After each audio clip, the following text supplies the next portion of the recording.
para eso primero quiero preguntarles, ¿tienen idea de lo que es una historia clínica? Sí. ¿Sí? ¿Alguna vez hicieron a ustedes una historia clínica? Sí. Sí, ¿no? Cuando ya, por supuesto. Entonces, dando una definición, pues, la historia clínica viene a ser un documento médico legal científico. Tiene que cumplir ciertas características. ¿Quiénes hacen la historia clínica en este caso? Lo van a hacer ustedes, cuando vayan ya a las prácticas hospitalarias, cuando sean médicos, por supuesto. Entonces, es importante saber cómo hacerlo. En algún punto puede llegar a ser algo aburrido incluso, pero pues, ya saben, es un documento médico legal, algo que ustedes van a ocupar para poder defenderse también.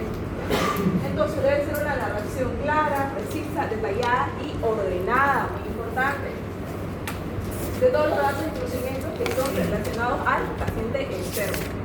Okay. Entonces, es decir, un documento médico legal científico, ¿qué características tiene? Que es confidencial. Yo no puedo estar divulgando la información de este paciente a otras personas. ¿Ya? Debe seguir una secuencia, un orden cronológico. Yo debo, al momento de escribir la enfermedad actual del paciente, seguir un orden, desde el inicio, el desenlace y cómo está en el momento de la consulta. Debe ser inteligible, se refiere a que cuando otra persona, otro médico, lea esta historia clínica, él puede entenderlo de forma clara y sencilla. Entonces, para poder elaborar una historia clínica, ¿qué tengo que hacer? Hablar con el paciente, a ver un interrogatorio, eso se conoce como la anamnesis. ¿Qué más hay? Tengo que examinar al paciente, realizar un examen físico. Y ocupo acá diferentes técnicas semiotécnicas: inspección, palpación, percusión, amputación. ¿Cuáles son los tipos de historia clínica? Hay diferentes clasificaciones. Según la circunstancia, pues puede ser una de emergencia. Acá hay una historia clínica corta, ¿no? Directo al punto por el cual el paciente está ingresando a la sala de emergencia. La de consulta es la que a ustedes la han hecho, ¿ya? La de hospitalización, esta es la que vamos a estar como que haciéndolo mucho más a detalle. Esta historia clínica puede tener unas 4 o 5 páginas, ¿ya? Luego, según la especialidad, acá ya el médico pues se enfoca a lo que es su área, ¿no? Según el modelo, también, según el formato, la tradicional o la electrónica. En el San Juan de Dios, vamos pues la tradicional, ya se hace a mano. Según su aplicación, puede ser una historia clínica directa o indirecta. Directa quiere decir que yo voy a obtener todos estos datos directamente del paciente. Ahora, en una historia clínica indirecta, yo la obtengo los datos de un familiar, de una persona cercana al paciente. Cuando el paciente está inconsciente, cuando no puede hablar, ¿ya? También según el tipo de paciente, ¿no? Que les mencionaba, y según la forma de recopilar la información. Puede ser una historia abierta, semiabierta o cerrada. Las abiertas, pues solamente te ponen, digamos, ahí antecedentes ginecológicos y ya tú tenés que desglosar todos los antecedentes del paciente. Ahora, una semiabierta, hay una parte para que tú escribas como que una oración y luego puedes encerrar algunos como que incisos, algo así. Y a las cerradas son todas como de cerrar. Ya, el modelo de historia clínica que maneja el doctor Arce es una semiabierta, no sé si ya les pasaron o todavía, pero seguramente se los van a pasar después. Semiabierta, ya ese es el que se maneja comúnmente. Esto de acá, pregunta de examen. Ya les voy a decir las técnicas.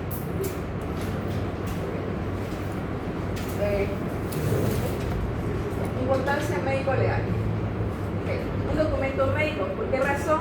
Porque para poder obtener todos esos datos yo voy a ocupar la semiología, ya las técnicas semiotécnicas como mencionaba, para obtener los síntomas del paciente a través de la anamnesis y los signos a través del examen físico.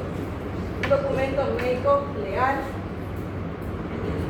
Esto me va a servir para que yo me pueda defender. Por ejemplo, digamos que al momento de yo realizar la anamnesis, yo le pregunto al paciente, ¿usted tiene alergia a algún medicamento? Y él dice, pues que no, a ningún medicamento.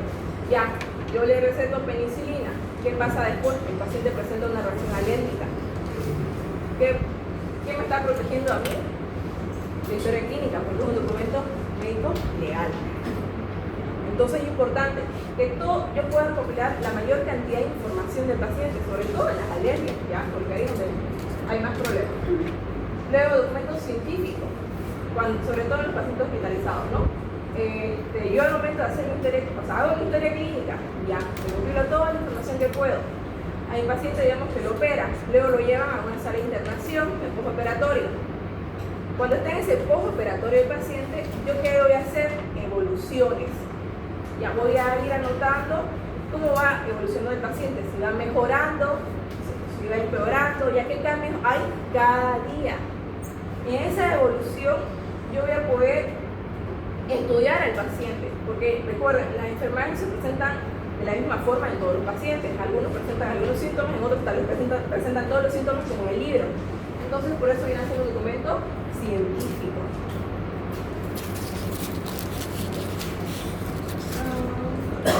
Ok.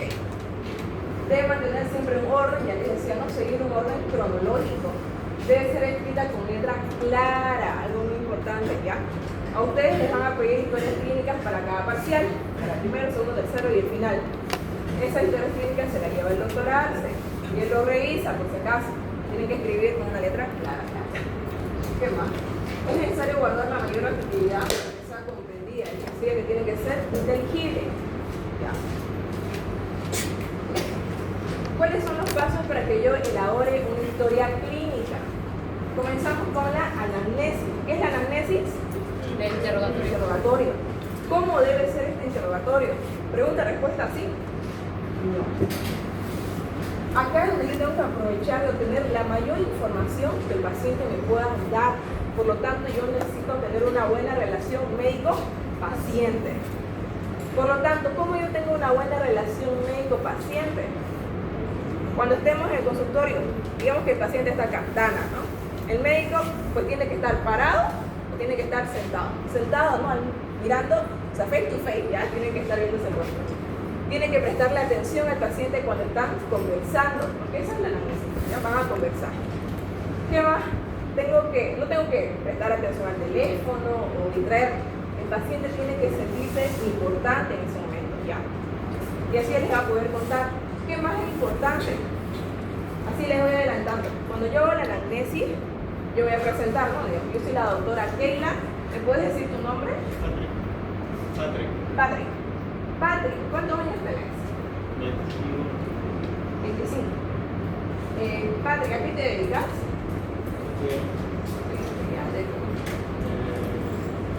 Muy bien.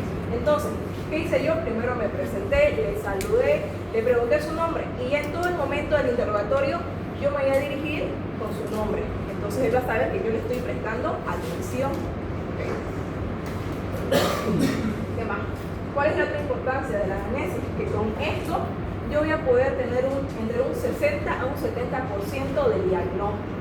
Por lo tanto es importante que ustedes sepan hacerlo. Ya en las prácticas, ustedes van a practicar entre sí, en mi grupo al menos, para que hagan una buena anamnesis. Luego continuamos con el examen físico. Perdón, antes de pasar eso. En la anamnesis yo voy a obtener todos los datos subjetivos. ¿Qué quiere decir eso? Que es algo que el paciente está refiriendo, es algo que él me dice. Subjetivo. ¿Qué es subjetivo? Los síntomas. Ahora, en cambio, en el examen físico, yo obtengo todo lo que es objetivo, o sea, los signos. ¿A través de qué? Del examen físico, ¿no? Inspección, palpación, percusión y ocultación. Hay una lista de preguntas para la anamnesis. Sí y no. Ya vamos a ver, no voy a explicar, pero es que es diferente en cada paciente. Por ejemplo, si tenemos un paciente que le han hecho, no sé, le colocaron un injerto, digamos, ya es un mamario, tenés diferentes preguntas que hacerle a él, a diferencia de un paciente, digamos, que le operaron de una apendicitis. O sea, no vas a preguntarle las mismas cosas, pero siempre tenés que responder preguntas que son qué, cómo, cuándo, por qué, ¿ya? Y cada síntoma que el paciente refiera, yo tengo que caracterizarlo. Por ejemplo, si el paciente dice que está viniendo a consulta por dolor, ¿qué tengo que hacer yo? Caracterizar el dolor. Tengo que preguntarle hace cuánto le duele, cómo le duele, dónde le duele, a dónde se irradia el dolor, qué tomó para ese dolor, ¿ya? Entonces, con eso yo puedo ir desglosando la anamnesis. Ya. Luego del examen físico tengo la hipótesis diagnóstica. Entonces recuerden, anamnesis me brinda entre un 60 a un 70% del diagnóstico. Para poder tener un buen diagnóstico, yo ocupo mis exámenes complementarios, los estudios de imagen, laboratorio, ya. Ahora, en caso de pacientes internados, yo realizo lo que es una evolución, que es algo que tienen que aprender sí o sí este año, porque es algo que igual se va a hacer en el internado bastante. Entonces, ¿cuáles son las partes de la historia clínica? Recuerden, tiene un orden ya cronológico. En la anamnesis, ¿qué voy a obtener yo? Uno, los datos personales del paciente, que se conoce como filiación. El motivo de consulta. Acá en el motivo de consulta vamos a ver que necesito al menos 3 motivos ya importantes por el cual el paciente venga a la consulta médica, ¿no? Y vamos a ver que el paciente dice que hace una semana estaba con diarrea, ¿ya? Diarrea. Igual estaba con dolor de cabeza. Y hace unos 3 días comenzó a vomitar y el día de ayer en la noche vomitó con sangre. ¿Qué está refiriendo el paciente? Diarrea, ¿qué más? Y dolor de cabeza, cefalea, ¿qué más? Vómito. Vómito con sangre. ¿Cuál fue su motivo de consulta? ¿Qué lo trajo a que vaya al hospital? El vómito con sangre. ¿Cómo se dice vómito con sangre en biología? Hematemesis, ¿ya? Entonces, de esa forma yo voy viendo cuál es el motivo por el cual el paciente viene a la consulta médica. ¿Por qué él puede estar con dolor de cabeza? Pues bastante tiempo, se toma un paracetamol y le calma, ¿no? Pero ya la hematemesis fue la verdadera razón por la cual así se hizo. Así una pregunta, ¿el motivo de consulta se escribe en la historia clínica como el paciente lo dice o como nosotros lo interpretamos? Como el paciente lo dice. Y en la historia ya es Más actual ya es con terminología médica, que luego voy a desglosar ahorita. Ya, luego tengo la historia de la enfermedad actual. Acá yo tengo que aprender a redactar en orden cronológico lo que el paciente me está refiriendo, ¿ya? Y acá ocupo terminología médica. Por eso es importante que igual ustedes vayan conociendo diferentes términos, ¿ya? Luego tengo los antecedentes, los patológicos, hospitalarios, familiares, los ginecobstétricos para las mujeres, los psicosociales, que tienen que ver con dónde vive y su estatus socioeconómico. Y finalmente la anamnesis posterior. Ya todo eso va dentro de la anamnesis, mientras yo voy conversando con el paciente. Luego tengo el examen físico, un examen físico general. ¿En qué momento inicia el examen físico general? Desde el momento en que el paciente entra, digamos, a la consulta. O sea, desde el momento en que yo estoy viendo al paciente, ahí inicia el examen físico. ¿Con qué paso comenzaba? Inspección, ¿no? Entonces, si les preguntan cómo inicia el examen físico, desde la inspección, desde el momento que el paciente está en contacto con el médico. Igual que veo acá los signos vitales, tengo un examen físico segmentario, que es lo que se va a ir estudiando en cada parcial, ya. Hay uno específico para neuro, para cardio, para gastroentero, igual de neurología.